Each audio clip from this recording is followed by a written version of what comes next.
Hey everyone, I hope you all are doing well. So हमने part 1 में हमारे photosynthesis वाले चैप्टर को हाफ कवर कर लिया हुआ है। सो अब हम पार्ट 2 में पढ़ेंगे आगे का चैप्टर जो बचा हुआ है। अगर आपने पार्ट 1 नहीं देखा है तो जाके पहले पार्ट 1 को चेक कर लीजिए। यहाँ पे आई बटन पे लिंक आ रहा होगा पार्ट 1 का, आप वहाँ पे जाके उसको चेक कर लीजिए। फिर पार्ट 2 के साथ आगे प्रोसीड करिए, तभी आपको पूरा चैप्टर अच्छे से समझ आएगा। और अगर आपको PDF फाइल चाहिए नोट्स की, जैसे कि मैं हर वीडियो में बोलती हूँ कि कमेंट सेक्शन में टेलीग्राम चैनल का लिंक जो है वो पिन किया हुआ है मैंने, तो वहाँ पे जाके उसको ज्वाइन कर लीजिए, क्योंकि PDF फाइल जो नोट्स की है वहीं पे अपलोड होती है। तो अब हम चैप्टर के साथ आगे प्रोसीड करते हैं।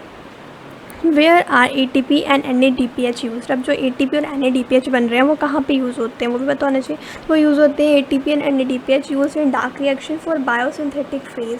ATP और NADPH जो यूज़ बन रहे हैं वो कहाँ पे यूज़ होते हैं? डार्क रिएक्शन में यूज़ होते हैं, और बायोसिंथेटिक फेज बोलते हैं हम डार्क रिएक्शन को, तो ये यहाँ पे यूज़ होते हैं।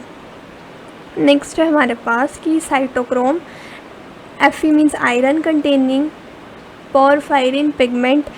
फेरोडॉक्सिन इज कॉन्स्टिट्यूएंट ऑफ फोटोसिस्टम 1। ये भी आपको पता होना चाहिए कि जो iron containing porphyrin pigment ferredoxin is constituent of, ये किसका कॉन्स्टिट्यूएंट है? फोटोसिस्टम 1 का कॉन्स्टिट्यूएंट है। नेक्स्ट हमारे पास मेल्विन कैल्विन। अब मेल्विन कैल्विन क्या थे? एक साइंटिस्ट थे जिन्होंने कैल्विन साइकिल को डिस्कवर किया।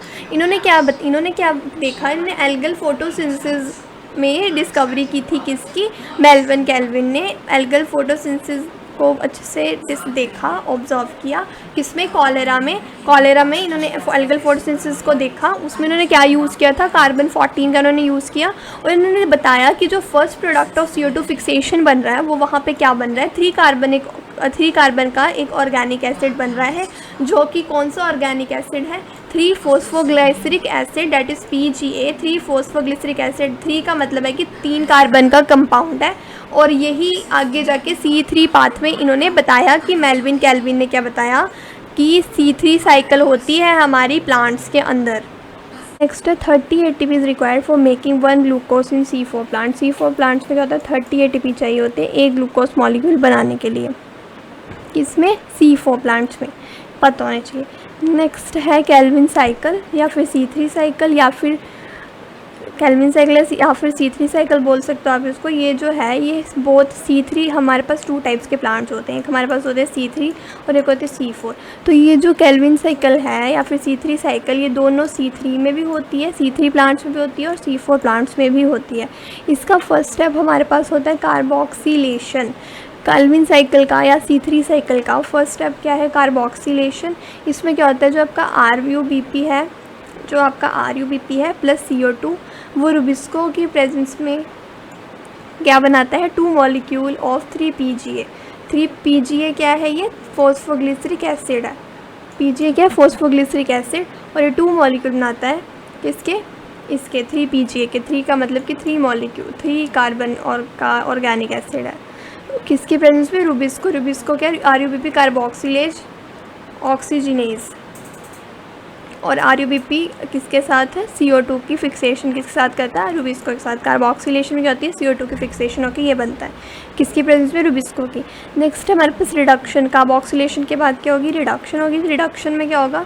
यूज़ होती है। रिडक्शन में क्या यूज़ होता है? 2 ATP का यूज़ होता है और दो ही NADPH का यूज़ होता है। रिडक्शन में क्या होता है? 2 ही ATP का यूज़ होता है, 2 NADPH का यूज़ होता है। 2 ATP का किस लिए होता है? फॉर फॉस्फोराइलेशन के लिए 2 ATP का यूज़ होता है, और 2 NADPH का किसके लिए यूज़ होता है? Reduction of 1 carbon dioxide molecule. एक कार्बन डाइऑक्साइड मॉलिक्यूल को रिड्यूस करने के लिए 2 NADPH की रिक्वायरमेंट होती है। सो फॉर 1 ग्लूकोज, अब रिडक्शन से उन्होंने क्या बनाना है? एक ग्लूकोज बनाने के लिए 6 turns of Calvin cycle is required. एक ग्लूकोज मॉलिक्यूल बनाने के लिए 6 बार जो है वो कैल्विन साइकिल को होना पड़ता है, रन करना पड़ता है, जिसकी वजह से एक ग्लूकोज बनता है। एक ग्लूकोज का मॉलिक्यूल बनाने के लिए 6 बार कैल्विन साइकिल करवाने पड़ती है, तो 6 turns of Calvin cycle is required.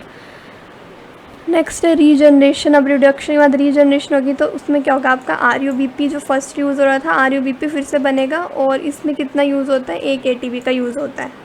So Calvin cycle में टोटल देखा जाए, कैल्विन साइकिल में फॉर 1 साइकिल, एक कैल्विन साइकिल के लिए हमें 3 ATP चाहिए होते हैं और 2 NADPH चाहिए होते हैं। 2 ATP यहाँ यूज़ हो रहे हैं और 1 ATP यहाँ पे, तो टोटल कितना हुआ 3 हो गया। तो हमें कितने चाहिए होते हैं 3 ATP चाहिए होते हैं और 2 NADPH चाहिए होते हैं एक साइकिल अगर हमने रन करानी केल्विन साइकिल।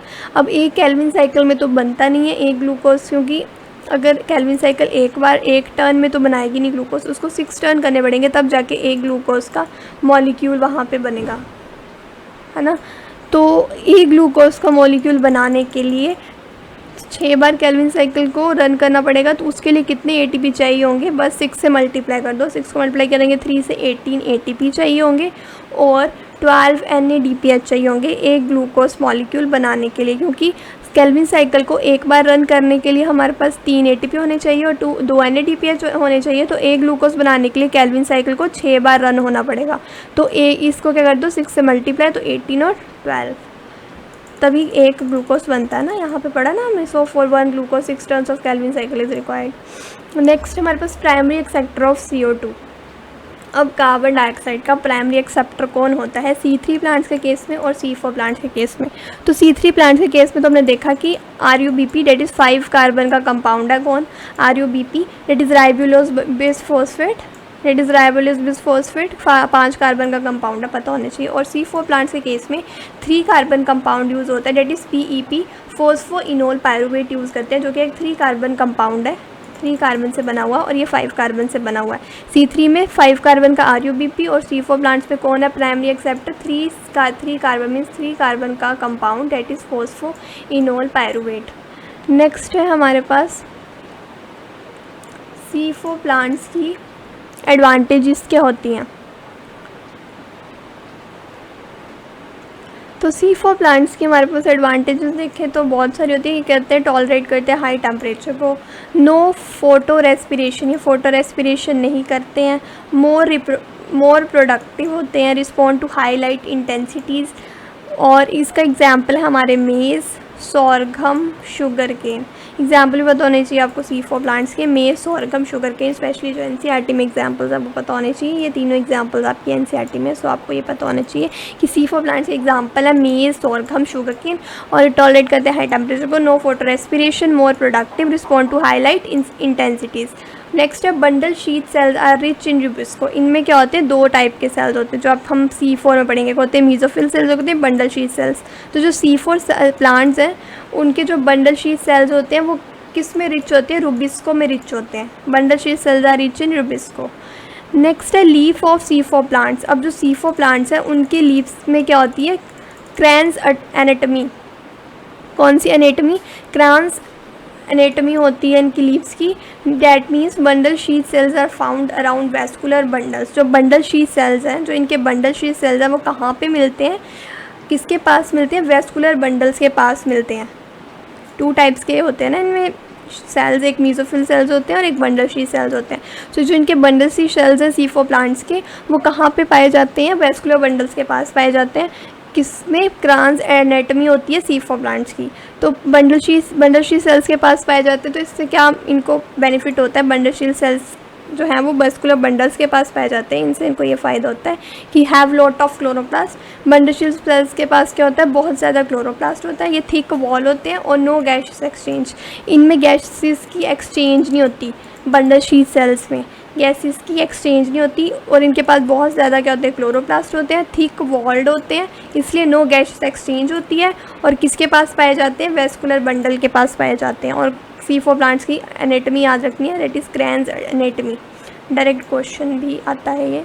नेक्स्ट है हमारे पास C4 पाथवे। अब हम C4 पाथवे की बात कर रहे हैं, C3 साइकिल देख लिया, अब C4 साइकिल देख लेते हैं, that is hatch and slag pathway बोलते हैं इसको, हैच एंड स्लैग पाथवे बोलते हैं। तो इसका first product of CO2 fixation क्या है, 4 कार्बन का कंपाउंड। उसमें क्या था, C3 साइकिल में कौन था first product, that is 3 carbon का कंपाउंड, दैट इज़ 3 कार्बन का कंपाउंड। और इसमें कौन है, 4 कार्बन का कंपाउंड है हमारा first product of CO2 fixation, that is oxalo acetic acid, that is oxalo acetic acid, that is 4 carbon compound. अब इसमें जो होते हैं हमारे C4 प्लांट्स होते हैं, इनमें 2 सेल्स होते हैं, मीजोफिल सेल्स होते हैं, बंडल शीट सेल्स होते हैं। मीजोफिल सेल्स में क्या होता है, सबसे पहले आपकी जो बाइकार्बोनेट है, और आपका जो इसमें हमने पढ़ा पहले कि प्राइमरी एक्सेप्टर कौन है CO2 का, CO4 प्लांट के केस में डेट इज़ फॉस्फोइनोल पायरुवेट। तो PEP और बाइकार्बोनेट आपस में कंबाइन होते हैं किसकी मदद से? पेप्केज एक एंजाइम है, पेप्केज एंजाइम की मदद से ये क्या होते हैं, आपस में रिएक्शन करते हैं पेप्केज एंजाइम की प्रेजेंस में, और क्या बनाते हैं? C4 एसिड, 4 कार्बन का compound that is oxalo acetic acid बनाते हैं। फिर ऑक्सैलो एसिटिक एसिड क्या कन्वर्ट होता है? ऑक्सैलो एसिटिक एसिड आपका कन्वर्ट हो जाता है माल्टिक या फिर फार्टिक एसिड। किसमें? माल्टिक या फार्टिक एसिड में।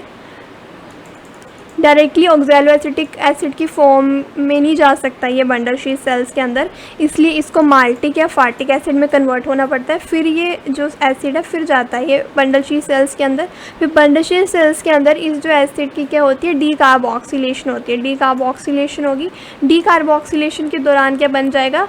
C3 एसिड बन जाएगा, और क्योंकि इसमें से क्या हो जाएगी? एक कार्बन डाइऑक्साइड रिमूव हो जाएगी। डी कार्बोक्सिलेशन बोला मतलब कि कार्बन डाइऑक्साइड एक रिमूव होगी, तो एक रिमूव होगी तो C3 एसिड बन गया, वाले C4 एसिड था। तो जो ये CO2 यहाँ से रिलीज़ हुई है, ये इसको कौन फिक्स करता है? इसको फिक्स करता है केल्विन साइकिल, जो हमने ऊपर पढ़ी। C4 प्लांट्स के केस में इसको कौन करेगा? जो आपके C3 प्लांट्स हैं उनके केस में सिर्फ C3 साइकिल होती है, दैट इज़ केल्विन साइकिल। लेकिन आपके जो C4 प्लांट्स हैं उनमें ये वाली C4 वाली साइकिल भी होती है और C3 वाली भी होती है। तो C3 वाली में जो CO2 यहाँ से रिलीज़ हुई है उसको फिक्स करेगी आपकी C3 वाली, डेट इज़ केल्विन साइकिल। और यहाँ से जो C3 एसिड बना है, फिर ये C3 एसिड आपका कहाँ पे जाएगा? मीज़ोफिल सेल्स के अंदर। मीज़ोफिल सेल्स में क्या होगी? इसकी रीजनरेशन, और रीजनरेशन ये करके ये क्या बनाएगा? Phosphoenol pyruvate. Phosphoenol pyruvate that is primary acceptor of CO2 in C4 plants. तो ये C3 एसिड्स की मीज़ोफिल सेल्स में क्या हो जाएगी? रीजनरेशन, और रीजनरेशन होके ये क्या बनाएगा? Phosphoenol pyruvate. तो ये हमारा क्या होता है? C4 pathway. एक बार फिर से देख लेते हैं। सबसे पहले आपका मान लो यहाँ से आई आपकी कार्बन डाइऑक्साइड एटमॉस्फेयर से, कार्बोनेट आया और वो फॉस्फोइनोल पायरुवेट के साथ रिएक्ट करके किसकी प्रेजेंस में? पेप्केज एंजाइम की प्रेजेंस में क्या बनाया उसने? C4 एसिड बनाया, that is oxalo acetic acid. अब ऑक्सैलो एसिटिक एसिड जो है वो डायरेक्टली ऐसे नहीं जा सकता बंडल शीट शेल में, इस फॉर्म में नहीं जा सकता, इसलिए वो कन्वर्ट हुआ माल्टिक में या फार्टिक एसिड में। फिर वो उनकी फॉर्म में गया बंडल शीट सेल्स के अंदर। तो C4 एसिड के फॉर्म में गया, तो C4 एसिड क्या है? डी कार्बोक्सिलेशन होगी उसकी वहाँ पे, कहाँ पे? बंडल शीट सेल्स के अंदर क्या होगी? D carboxylation. अब डी कार्बोक्सिलेशन के दौरान एक कार्बन डाइऑक्साइड जो है यहाँ से रिमूव होगी, और फिर वो क्या बन जाएगा? C3 एसिड बन जाएगा। अब C4 से C3 एसिड बन गया, और ये जो CO2 यहाँ से निकली है इसको कौन फिक्स करेगा? केल्विन साइकिल फिक्स करेगी। अब ये C3 एसिड फिर जाएगी आपकी मीज़ोफिल सेल्स के अंदर, और यहाँ पे C3 एसिड की क्या होगी? फिर आपकी रीजनरेशन, और रीजनरेशन से क्या बनेगा? Phosphoenol pyruvate. क्या बनेगा? Phosphoenol pyruvate. और फिर से ये ऐसे ही रन होती रहेगी साइकिल के फॉर्म में। तो ये होती है हमारी C4 पाथवे, जो कि C4 प्लांट्स में ही होता है, सिर्फ C4 प्लांट्स में होता है। नेक्स्ट है हमारे पास फोटो रेस्पिरेशन। अब हमने ऊपर जो हमने यहाँ पे पढ़ा कि इनमें फोटो रेस्पिरेशन नहीं होती, कि इनमें C4 प्लांट्स में C3 में होती है। तो ये फोटो रेस्पिरेशन होती है वो देखते हैं। Photo respiration in C3 only. क्या होता है? Rubisco most abundant enzyme in world, ये तो हम सबको पता है। Most abundant enzyme in world is rubisco, can bind both O2 and CO2। ये ऑक्सीजन के साथ भी बाइंड हो सकता है और CO2 के साथ भी बाइंड हो सकता है। इफ़ CO2 की ratio CO2 ratio O2 is equal to 1:1, then rubisco will prefer CO2। अगर CO2 और O2 की जो रेशो है, मतलब कि दोनों इक्वल अमाउंट में प्रेजेंट है, अगर दोनों इक्वल अमाउंट में प्रेजेंट है, तो आपका जो रूबिस्को है ये प्रेफर करेगा CO2, मतलब कि O2 के साथ बाइंड नहीं होगा और CO2 के साथ बाइंड होगा अगर इक्वल अमाउंट में प्रेजेंट है दोनों।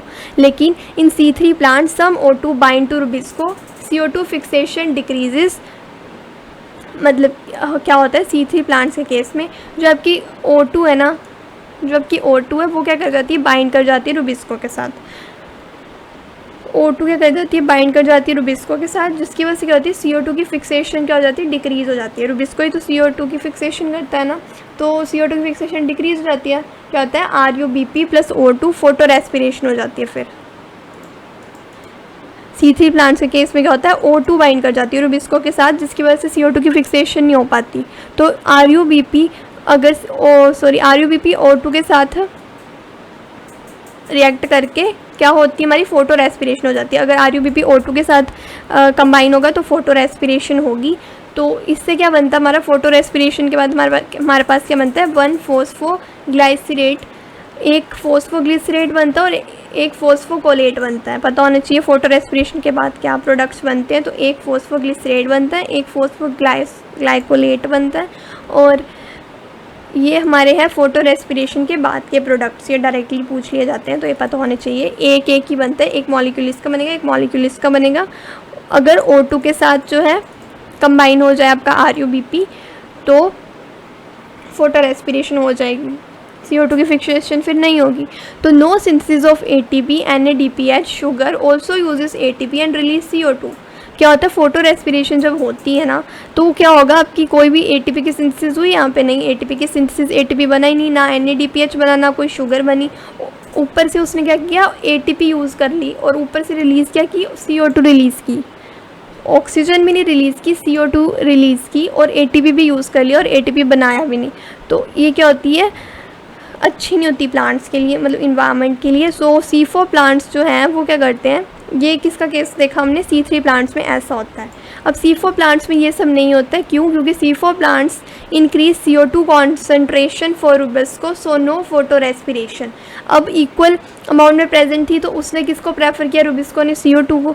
अब क्या करता है वो C4 प्लांट, क्या करता है, अपनी CO2 की क्या कर देता है, कॉन्सेंट्रेशन को इंक्रीज़ कर देता है रुबिस्को के लिए, ताकि रुबिस्को जो है वो सिर्फ CO2 के साथ ही बाइंड करे। इसलिए फोटो रेस्पिरेशन उनमें नहीं होती है। बस ये याद रखना, C4 प्लांट क्या करते हैं, CO2 की कॉन्सेंट्रेशन को इंक्रीज़ कर देते हैं रुबिस्को के लिए, जिसकी वजह से उनमें फोटो रेस्पिरेशन नहीं होती है। और फोटो रेस्पिरेशन के प्रोडक्ट्स क्या बनते हैं वो पता होने चाहिए, और फोटो रेस्पिरेशन सिर्फ C3 प्लांट्स में होती है, ये भी पता होने चाहिए। नेक्स्ट है हमारे पास फैक्टर्स अफेक्टिंग फोटोसिंथेसिस। कौन कौन से फैक्टर जो हैं वो फोटोसिंथेसिस को अफेक्ट करते हैं। सबसे पहले हमारे पास इंटरनल और एक्सटर्नल दो फैक्टर्स ये हो सकते हैं। सो इंटरनल फैक्टर्स कौन से होते हैं जो फोटोसिंथेसिस को अफेक्ट करते हैं, वो है नंबर, एज, प्लांट की age, size, number of leaves, size क्या है लीव्स का, ओरिएंटेशन कैसी है लीव्स की, CO2 की कॉन्सेंट्रेशन कैसी है, अमाउंट ऑफ क्लोरोफिल कितना है लीव्स में, एट्सेट्रा। और एक्सटर्नल फैक्टर कौन से हैं, सनलाइट हो गया, टेम्परेचर हो गया, CO2 अब बाहर कितनी है, वाटर कितना है बाहर। सो ये एक्सटर्नल फैक्टर्स जो हैं वो फैक्टर्स हैं जो फोटोसिंथेसिस को अफेक्ट करते हैं एक्सटर्नली। नेक्स्ट है लॉ ऑफ लिमिटिंग फैक्टर्स, ये पता होना चाहिए। लॉ ऑफ लिमिटिंग फैक्टर्स जो है वो किसने दिया था, सो ब्लैकमैन जो साइंटिस्ट थे उन्होंने दिया था हमारा लॉ ऑफ लिमिटिंग फैक्टर्स। इन्होंने दिया था, ब्लैकमैन ने दिया था। डायरेक्ट क्वेश्चन आता है, that is very important, +4 marks easily हो सकते हैं, डायरेक्ट क्वेश्चन आता है ये। तो ये ब्लैकमैन ने दिया था हमारा लॉ ऑफ लिमिटिंग फैक्टर्स। पहला हमारे पास light at low intensity photosynthesis is directly proportional to light. Low intensity पे क्या होता है, फोटोसिंथेसिस क्या करती है, आपकी डायरेक्टली प्रोपोर्शनल होती है लाइट पे, जितनी ज़्यादा लाइट उतनी ज़्यादा फोटोसिंथेसिस होगी एट लो इंटेंसिटी। लेकिन जब हाई इंटेंसिटी होती है लाइट की तो रेट ऑफ फोटोसिंथेसिस सैचुरेट्स, मतलब एक जगह ऐसे रुक जाता है, उतना ही रहता है फोटोसिंथेसिस का रेट। ऐसा नहीं है कि आप ज़्यादा इंटेंसिटी की लाइट अगर दोगे तो ऐसा नहीं है कि फोटोसिंथेसिस भी ज़्यादा होगी। फोटोसिंथेसिस क्या हो जाएगी, सैचुरेट हो जाएगी, मतलब उसी पॉइंट तक ही होगी, आगे ज़्यादा बढ़ेगी नहीं। नेक्स्ट है हमारे पास very high intensity of light. अगर बहुत ही ज़्यादा इंटेंसिटी दे दोगे लाइट की तो वो क्या कर जाती है, डैमेज कर देती है क्लोरोफिल को। लीव्स में जो क्लोरोफिल प्रेजेंट होता है वो डैमेज ही कर देती है क्लोरोफिल को। लो इंटेंसिटी पे क्या होती है, डायरेक्टली प्रोपोर्शनल होती है लाइट के फोटोसिंथेसिस। हाई इंटेंसिटी पे क्या करती है, फोटोसिंथेसिस का जो रेट होता है वो सैचुरेट हो जाता है, और वेरी हाई इंटेंसिटी दोगे लाइट की तो डैमेज कर देगी वो लीव के क्लोरोफिल को। नेक्स्ट है CO2 की कॉन्सेंट्रेशन। तो एटमॉस्फेयर में CO2 की कॉन्सेंट्रेशन कितनी है, 0.03 से 0.04%। More than 0.05% is harmful for leaf. पता होना चाहिए, मोर देन अगर इन्वायरमेंट में 0.05% से ज़्यादा CO2 की कॉन्सेंट्रेशन हो जाएगी तो वो लीव्स के लिए हार्मफुल होगी। एट लो लाइट C3 और C4 no response to CO2 concentration. अगर कम लाइट होगी तो C3 हो या C4 प्लांट हो तो वो क्या करेगा, कोई रिस्पॉन्ड नहीं करेगा CO2 की कॉन्सेंट्रेशन के लिए। अगर लाइट ही कम होगी तो रिस्पॉन्ड ही नहीं करेगा CO2 की कॉन्सेंट्रेशन, चाहे आप ज़्यादा करो या कम करो। लेकिन अगर हाई लाइट होगी, दोनों C3 C4 प्लांट क्या करेंगे, रेट ऑफ फोटोसिंथेसिस बढ़ जाएगी। जितनी ज़्यादा आप क्या करोगे, हाई लाइट दोगे उनको, और चाहे C3 हो चाहे C4 हो, दोनों में क्या होगा, रेट ऑफ फोटोसिंथेसिस क्या हो जाएगी, बढ़ जाएगी, अगर आप CO2 की कॉन्सेंट्रेशन को इंक्रीज़ करोगे तो। लेकिन 0.05 से ज़्यादा इंक्रीज़ नहीं करनी। नेक्स्ट है सैचुरेशन। तो सैचुरेशन लेवल आपको पता होना चाहिए। C4 प्लांट्स के केस में सैचुरेशन लेवल होता है 360 माइक्रोलीटर पर लीटर। C4 के केस में क्या होता है 360, और आपके 360 देखो सैचुरेशन लेवल देखो, C4 प्लांट्स का 360 है, क्या है 360, और C3 प्लांट्स का ज़्यादा है, डेट इज़ 450। तो ये आपको पता होना चाहिए, ऐसे नहीं करना कि C4 का 450 कर दो। तो ये पता होना चाहिए कि C4 का कितना होता है 360 और C3 का कितना होता है 450। नेक्स्ट है हमारे पास water. So water, if less stomata close CO2 decreases. अगर पानी कम दोगे तो स्टोमेटा बंद हो जाएगा, तो CO2 क्या हो जाएगी, कम हो जाएगी। If less leaf wilt, leaf ऐसे बंद हो जाते हैं, ऐसे क्या बोलते हैं उसको, क्या बोलते हैं, वो बंद नहीं हो जाते, लीव सूख जाते हैं, लीव्स आपके लीव विल्ट कर्ल हो जाते हैं, ऐसे रोल हो जाते हैं लीव्स। सरफेस एरिया जिसकी वजह से क्या हो जाता है, डिक्रीज़ हो जाता है, और उनकी फोटोसिंथेसिस उतनी अच्छी नहीं होती, वो उतना अच्छा लाइट को फिर कैप्चर नहीं कर पाते अगर उनके लीफ का सरफेस एरिया ही डिक्रीज़ हो गया। नेक्स्ट है temperature. So it mainly affects dark reaction. जो टेम्परेचर है वो मेनली किसको अफेक्ट करता है, डार्क रिएक्शन को, बिकॉज एंजाइम्स आर इन्वॉल्व। जितना ज़्यादा टेम्परेचर, देखो हमारा जो इंजाइम्स है वो एक particular temperature that is optimum temperature, उस पर वर्क करते हैं। तो वो इस पे ही वर्क करेंगे, इस वाले टेम्परेचर पे ही वर्क करेंगे। अगर आप उससे कम उसको टेम्परेचर दोगे तब भी वो वर्क नहीं करेंगे। अगर आप उस ऑप्टिमम टेम्परेचर से ज़्यादा उनको टेम्परेचर प्रोवाइड करोगे इंजाइम्स को, तब भी वो वर्क नहीं करेंगे। तो टेम्परेचर से मेनली कौन अफेक्ट करती है, डार्क रिएक्शन, क्योंकि उसमें क्या होते हैं, इंजाइम्स क्या होते हैं, इन्वॉल्व होते हैं हमारे एंजाइम्स डार्क रिएक्शन में। तो टेम्परेचर जो है वो डार्क रिएक्शन को अफेक्ट करती है। तो हमारे यहाँ पे चैप्टर खत्म होता है, photosynthesis in higher plants. I hope so आप सबको बहुत अच्छे से क्लियर हो गया होगा। और प्लांट फिजियोलॉजी का नेक्स्ट चैप्टर हम जल्दी ही कवर करेंगे। अगर आपको वीडियो अच्छी लगी तो वीडियो को लाइक कर दीजिए, चैनल को सब्सक्राइब कर लीजिए, and thanks for watching and all the best to all of you.